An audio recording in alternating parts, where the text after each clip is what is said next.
Hi, everyone. Welcome to your Medical Language 2 course. This is week 8. This week we are covering the chapter on psychiatry, chapter 17. Psychiatry is the study of the emotional response and psychiatric disorders. So basically what we were looking at in terms of actual body parts is everything that's related to the brain. So all of the structures that are related to psychiatry are located within the brain. We're going to look at some of the different disorders. We're going to look at some of the lab and diagnostic procedures and some of the different therapies and specifically some of the drugs as well. But the first thing that they're going to do is have you look at some of the anatomy and physiology that pertains to psychiatry. And as I said, everything is located within the brain. The first part that you're going to look at is the limbic lobe.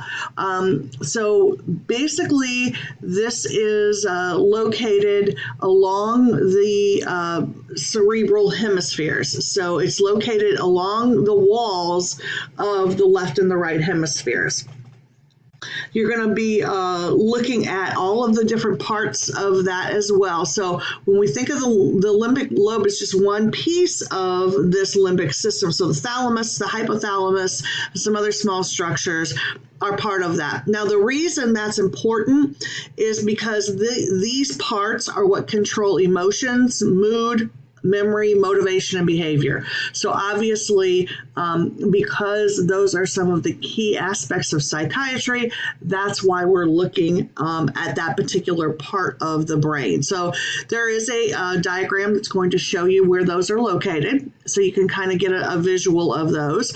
And then they're going to talk a little bit in detail about the thalamus and the hypothalamus and how those handle different things. So for example, the thalamus is basically the system that helps us take in what's happening and send it to the brain. So it takes information from all of our senses, so sight, smell, taste, all of those, and sends it to the brain where we're able to analyze it and process it and decide what to do about it, so to speak. Okay.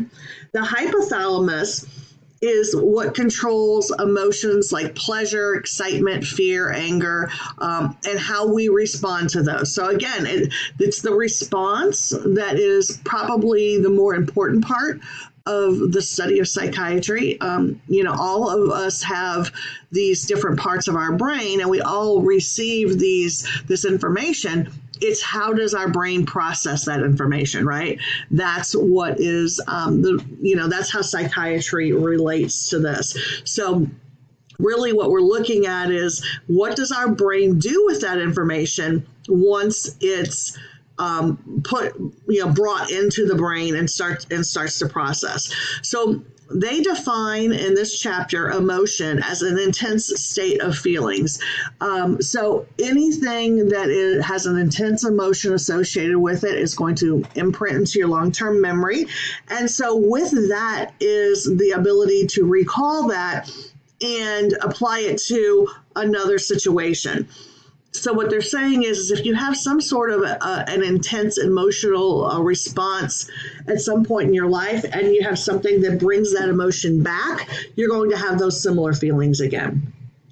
So then what is it about the, how do we express that outwardly? So the effect is the outward display. So what does it look like on your face? What are some of the things that you do?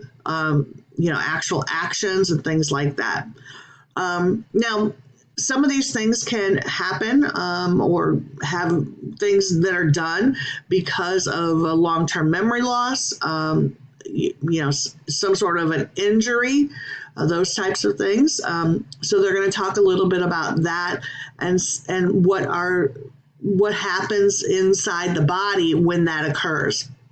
They're going to also talk to you a little bit about some of the chemicals, the neurotransmitters that send messages back and forth. So what happens if those messages are interrupted? What happens if those messages aren't being sent properly? And that's where we get into those different neurotransmitters like norepinephrine and things like that. what do we do to replace those if we don't have the adequate amount within our brain and it's not working properly?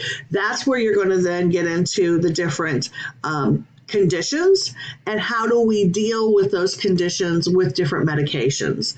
So lots of different mental disorders are going to be covered. Different types of anxiety disorders, neuroses. You're going to talk about things like, it could be something as simple as, a panic disorder, or maybe it's a phobia. What about PTSD? That falls into this as well. And then what do we do with it, right? So how do we treat it, and how do we move forward with it? So, of course, there's going to be different types of medications that we can use. But there's also behavior therapy that they're going to talk about a little bit as well. So as you're going through this material, if you have any questions or problems, please make sure that you reach out to me, and have a great week.